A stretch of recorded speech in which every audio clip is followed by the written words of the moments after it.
Hello and welcome to the One Question Leadership Podcast. This is Jill Bodensteiner, Director of Athletics at St. Joseph's University. As leaders, it's really important that we're clear regarding our goals and our vision and how those integrate into the greater university goals. We also need to collectively create a strategy and a culture that are going to help us reach our goals. This is an evolving exercise that requires an openness to continuous improvement. That's why I follow the One Question Leadership Podcast, because I love learning as much as I possibly can from my colleagues that helps me be the best that I can be. So my message for the day, keep learning, keep leading.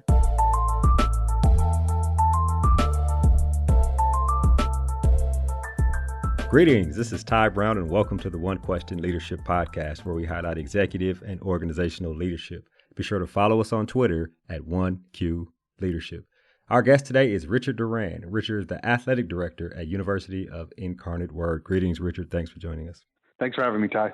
I am excited to have you on. Congratulations on being named the athletic director in a permanent role there at UIW. I know you prepared for it for a long time, so definitely congratulations on that.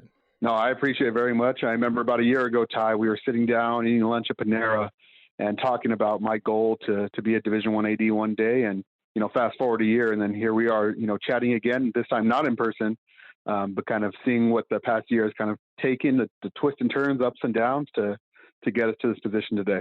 Right. Looking at your background, Richard, you got there, you're at UIW as a deputy athletic director. Obviously, you were the interim AD before your current post. You worked in development and marketing, director of development at Cal State LA, assistant AD for external relations at Louisiana Monroe, where you oversaw all external units, including the external strategic plan.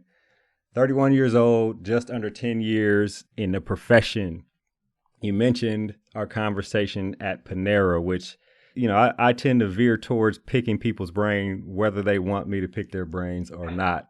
In that conversation, I was kind of asking you about your background, about some of the things you put in place in order to reach the goal that you wanted to reach. And obviously working in development in external is something that everybody kind of seems to think you need to have to be an athletic director.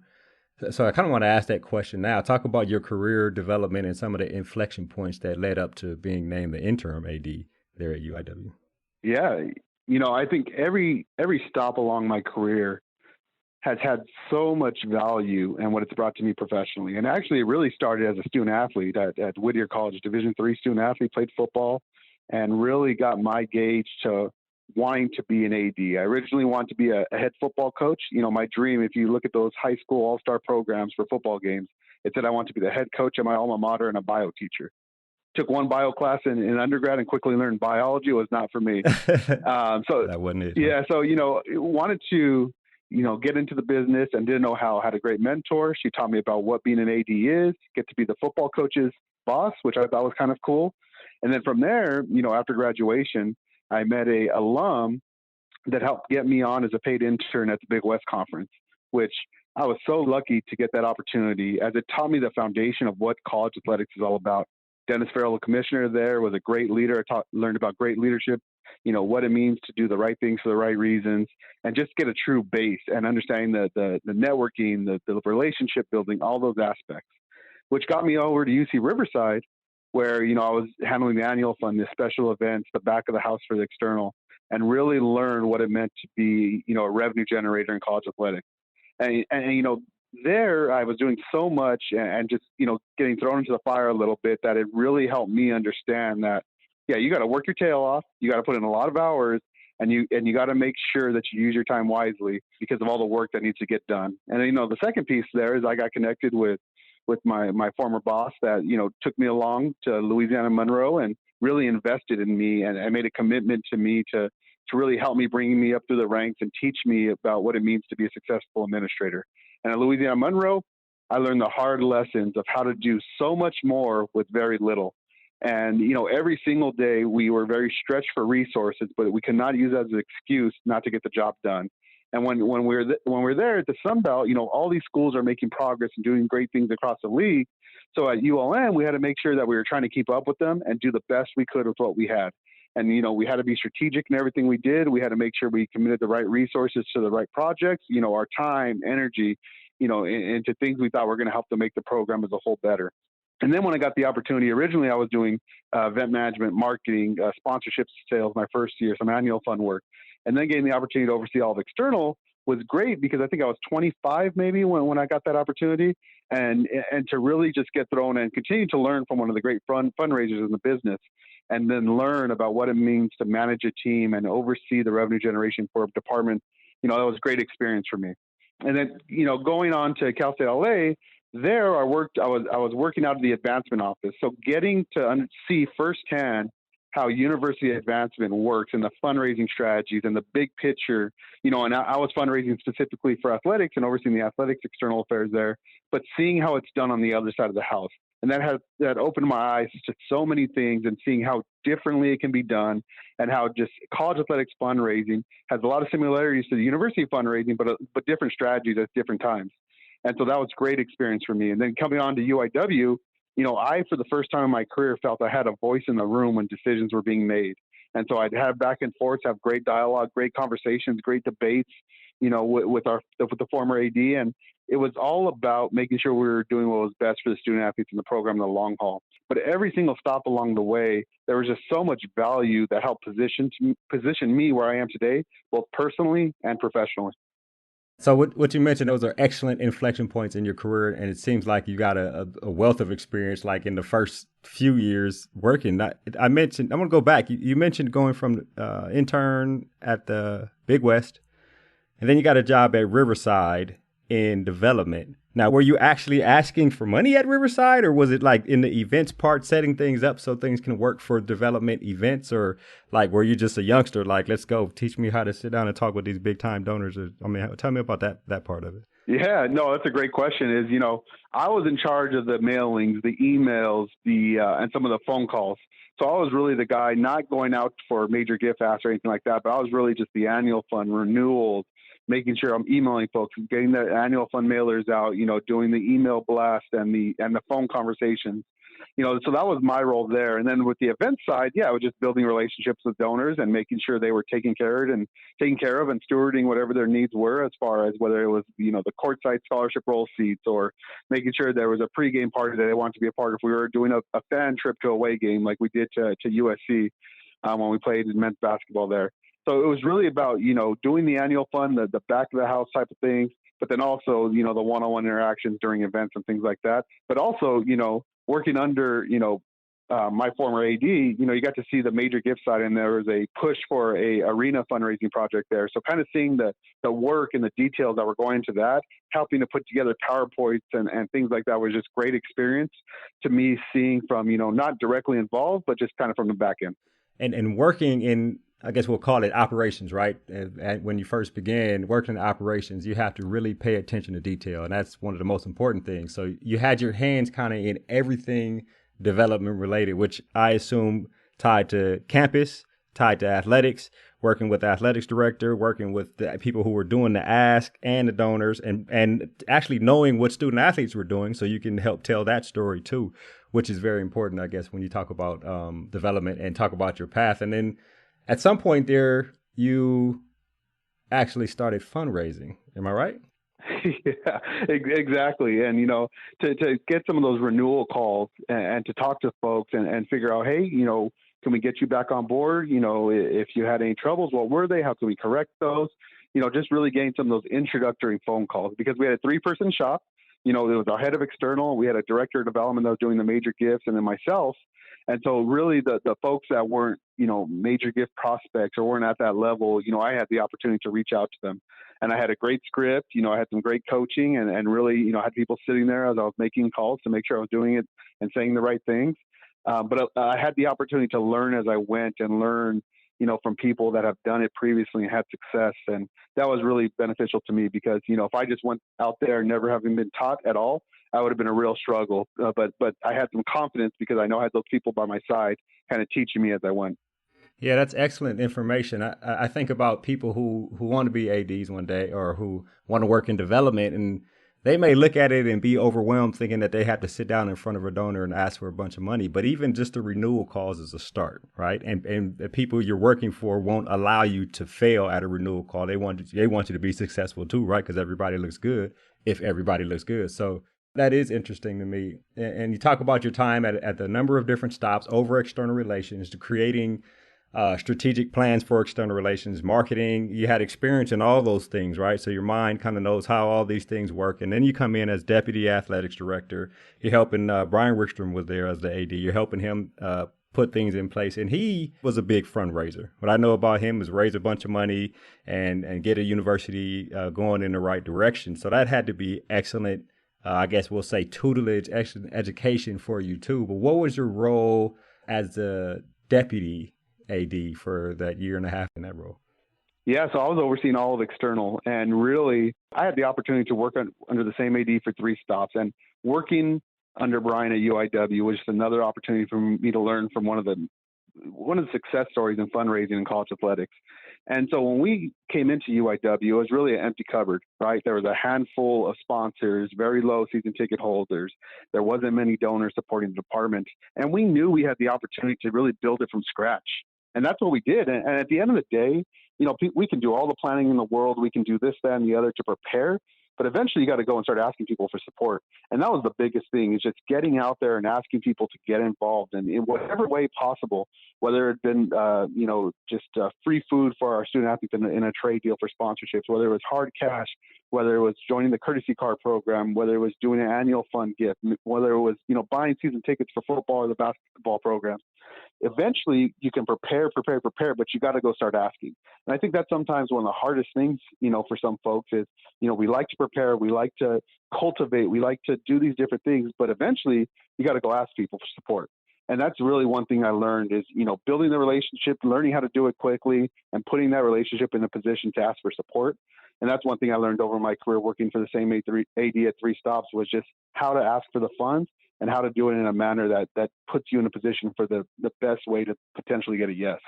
And we got a lot of yeses, and at UIW, we quickly grew the season ticket holder base, quickly grew the sponsorship base, quickly annual, everything just started going to record numbers and all-time highs. And being able to keep that consistent over the past, 3 years has just been great to see, to seeing where we started and where we are today and where we need to go. Right. Excellent. Now, I have a philosophy. It started when there were a couple major inflection points in my life, right? Good or bad. And it is that the key to a peaceful existence is to master the ability to adjust accordingly. So in life, we need to learn how to adjust accordingly. So you get a major change, and Dr. Evans there, who I had the opportunity to sit down with and have a good conversation with, decides that we need somebody to run a department. And Richard, I like what you're doing. In the meanwhile, let's make you the interim AD. Talk to me a little bit about that conversation and then jumping on a train and running the department as an interim. It was a decision that when the opportunity arrived to me, it was not how I expected to come. I had previously interviewed for a couple of Division I AD jobs, had the opportunity to have some discussions, and that's the route I was accustomed to, right? Getting the call from a firm and going through the process. But when you're sitting down with the president and the chief of staff at the time, who's now my direct boss, Michael Larkin, and them asking you to serve as the interim, to lead the program forward and continue the great work that's being done, it was an honor. It was a surprise. You know what? I had a phone call. I asked to step out of the room for a minute and, call my father, and he said, "Hey, time to roll the dice and take a shot on yourself." And I fully agreed. And from there, the philosophy was very quick for me. It was win the job every day. And that's how me and the staff operated. We were going to win the job every single day. I had about a 10-month interview process, and every single day we came in with that mindset that we're going to do the best of our abilities every single day. And at the end of this, whatever direction goes, we will know we did everything we could to put ourselves in a great position. And if I don't get the permanent job, we knew we were going to be passing it off to somebody in great health, great position for future success.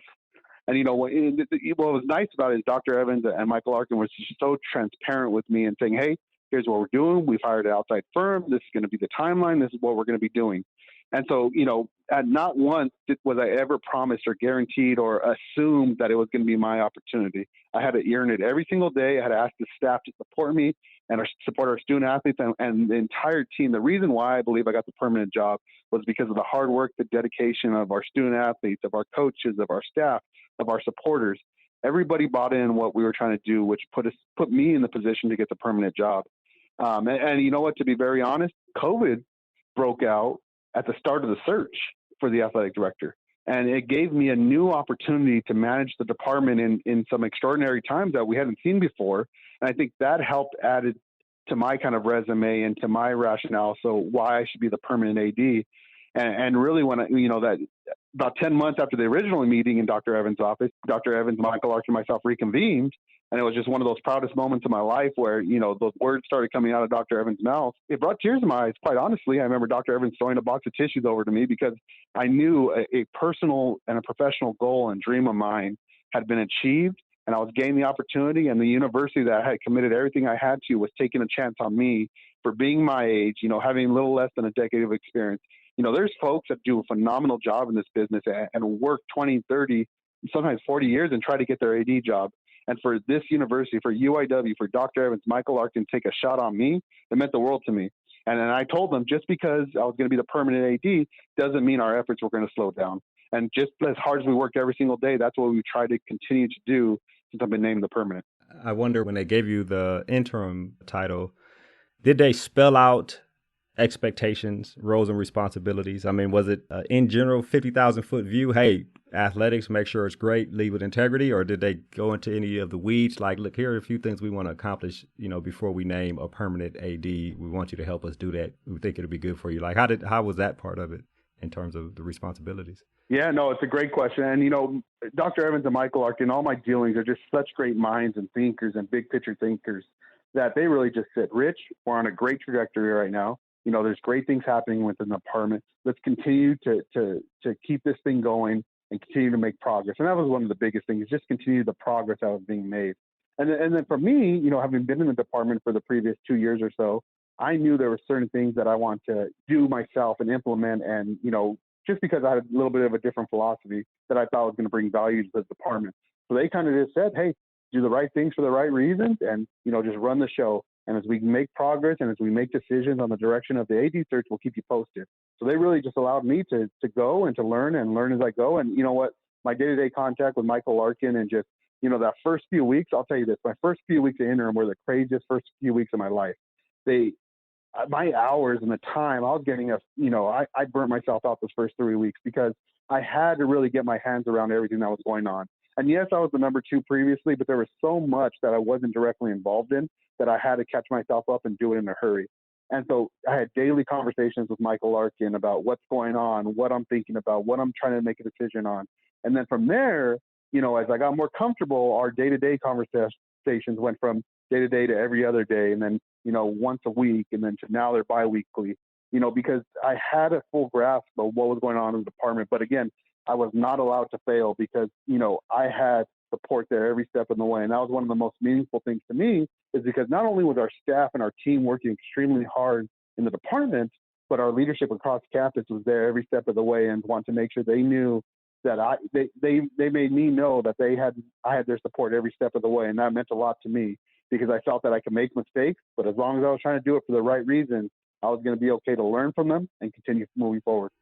Right. I wonder, during your time as interim, you mentioned that there were some things that you thought could probably be adjusted to fit your style, your leadership, and what you thought in terms of success for athletics. Is there any one of those things that stand out to you that was a major decision you had to make while you were interim AD over that, 10, 12-month span?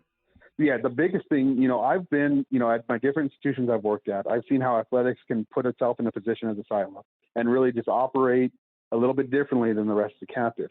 But I knew, because of what our resources are at UIW, which we had an opportunity to be really good, but to reach those levels of success, we're going to need the entire campus support and buy-in.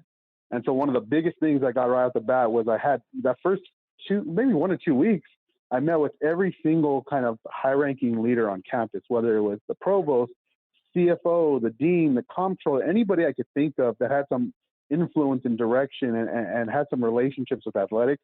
I had one-on-one meetings with them. And, actually, sometimes I brought my admin assistant so they can meet Lisa, who's been great, met the other admin assistants, or whether it was our SWA from the academic side, or our department CFO, all these people, I brought them along in those meetings so they can know who I was, what I was trying to do, and how important and how valuable I believe the relationship with those individuals are. So, now I started getting an opportunity to just pick up the phone and call people when we needed something or ask for help or just to bounce ideas off their head, because I never want to make a decision that's not for the best for the institution as a whole.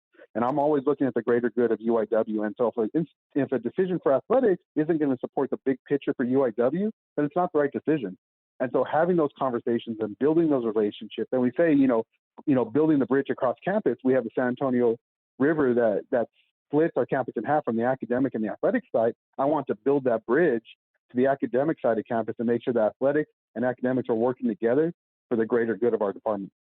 So you come into March and there is a global pandemic, and you mentioned that when they brought you into the room after 10 months and named you and said we're going to offer you the job, I guess, and give you the job as a permanent athletic director at UIW, they had to probably see how you led during the transition of March to June in terms of athletics, in terms of working with campus, in terms of making decisions and how they would be for the best of the student athletes, staff, and everyone who involved there in athletics. Did they bring any of that up to you when they decided to give you the job? Say, hey, we love what you did here. Can you recall any of them that you think was probably something that helped you out and probably was best for student athletes and the staff there at UIW during, that 3 or 4 month period of March to June? Yeah, I think the biggest one that, we talked about when I got offered the job was, my role and the voice I was trying to have in the Southland Conference AD meeting. I'm not saying my opinion on direction was always the majority of the opinion, but nonetheless, I was speaking from a point that I believe was best for UIW. And I never got away from that. And I wanted to make sure that just because, I have respect for every institution in the league and the positions they're in. And I think more so now than ever, getting to know the other ADs, but I really maintained our position as an institution and carried that on into those meetings. And I think one of the things, just keeping Michael Larkin and Dr. Evans involved and in the conversation so they know what's going on, and ensuring that when I'm voting on topics, it's the vote that the entire campus and the leadership would agree with. So when it reaches the president, Dr. Evans and myself have the same vote. And I think that was one of the biggest things, is never just, straying away from our kind of position of how to deal with the pandemic and what's best for our student athletes, not only at UIW, for the league as a whole. I think that was really valuable and showed that I'm not going to say back down, but I wasn't going to change my mindset or what I believe was best, because I was, one of the few voices in the room that was speaking from that position. And I think that meant a lot to our leadership and to our campus, because, I held true to what UIW was doing, in the direction we were going. And at the end, I believe it worked out in the Southland. I think when we paused, or when we canceled the rest of the season, and when we made sure we had to learn more about what was going on related to COVID-19, I was very happy that those decisions were made, and that the university ADs and the presidents got on board with that direction, because there was a lot of unknowns, just like there are today. But this was back in March and April. And to go and fast forward to where we are now, looking back at it, I'm just so glad that I held firm and stayed with my position. And I think, again, that was noticed by our leadership on campus. You've been in a position, come August, it'll be 12 months in a chair, obviously 1 month as the permanent athletic director there at UIW. As you come up in your career, you develop your leadership philosophy, and you may think my philosophy on this is this. But once you get into a leadership role where the pressure's on and you are the final say, you're making the decisions now, then, you see if that philosophy works, or you might have to tweak it. Do you have a leadership philosophy that you apply to your leadership style there as the athletic director? Is it different, I guess, than what you had coming up? Talk to me a little bit about your philosophy in leadership. Yeah, 100%. When you're in the number 2 role, or you're coming up as a younger administrator, you believe, well, I would do it this way if I was in the chair. Okay, well, all those thoughts and those comments and those beliefs coming up and through the ranks, well, now I'm here. And now it's my voice in the room that's going to have the final say when I'm making recommendations to leadership across campus. And so you quickly, learn a lot about yourself. And, one of the biggest things that I strive to do, I'm trying to build champions, in the classroom, first and foremost, in the community, and then in competition. Because I believe if you could do all 3 of those things, you're going to have a very successful athletic department that's going to be great for the campus community, and also develop some great student athletes to produce great professionals, once they graduate. My philosophy when I got in, I knew the value of campus-wide relationships and partnerships. I knew how important they were for our success. I knew how important it was for our staff to understand that we work in a 24/7, 365 business. And if we want to be great at what we do, we have to work hard, we have to be committed to the plan, and we have to execute successfully. And so holding people accountable to kind of that standard and that level of expectation was big. And not everybody agreed with me. I would say that some folks didn't maybe buy in the way I wanted to at the onset of this deal. But I continued to make sure that our folks were doing the right things for the right reason and what was best for our student athletes, our athletic department, and our university. And I think that was the biggest thing for me is we try to, build those champions in the classroom, in the community, and in competition, but then also making sure we're doing the right things for the right reasons every single day. And I tell the staff all the time, you are going to make mistakes. I could tell you all the different mistakes I've done throughout my career, but I learned from them and grew from them every step of the way. So please, as long as you have the right intentions and you're trying to do things for the right reasons, you will always have my support. I will always have your back, and we will always correct them, move on, and get better from them. And that's the biggest thing is, sometimes staff are afraid to make mistakes, but that's how we learn. We're going to have some great successes, but we're also going to have some failures that are going to make us better. And trying to make sure staff understands the organization we're a part of. And in this business, it's competition. It's competition every single day. And so when I look at, how many season ticket holders the other school has, or how many, annual fund donors, and those type of things for our administrative side, I want to close the gap. I want to get better. And so I told, the leadership of the department, our head coaches the other day, we're trying to close the gap between us and the rest of the league. Some of these other schools have been Division I for a long time. They've had a great foundation of success for a long time. We need to catch up to them. How do we do that? We do that by closing the gap, whether it's on the field, whether it's in the classroom, whether it's, our community service hours or our revenue generation. And so all these things are going to add up for us to become champions in the Southland Conference, and in the classroom and in the community. But it's going to take a lot of hard work. It's going to take a lot of commitment, and it's going to take everybody being on the same page because we are behind. We are behind the rest of the league, and we're playing catch up. But I believe if we work hard and do the right things for the right reasons, we're going to be in great position for future success. All right. So essentially every day, do the right things for the right reasons. That's an excellent leadership philosophy. Richard, this has been an excellent conversation. It sounds like you are in a position you've done great things, you've learned from great people, and you're in a position to continue on being a great leader. I really appreciate you joining us here on the One Question Leadership Podcast. Thank you very much for having me. I enjoyed it. That was Richard Duran. He is the athletic director at University of Incarnate Word. And of course, this is Ty Brown with One Question. And keep in mind, the role of a leader is to create and maintain an environment that people want to be a part of. And as always, be better tomorrow than you are today.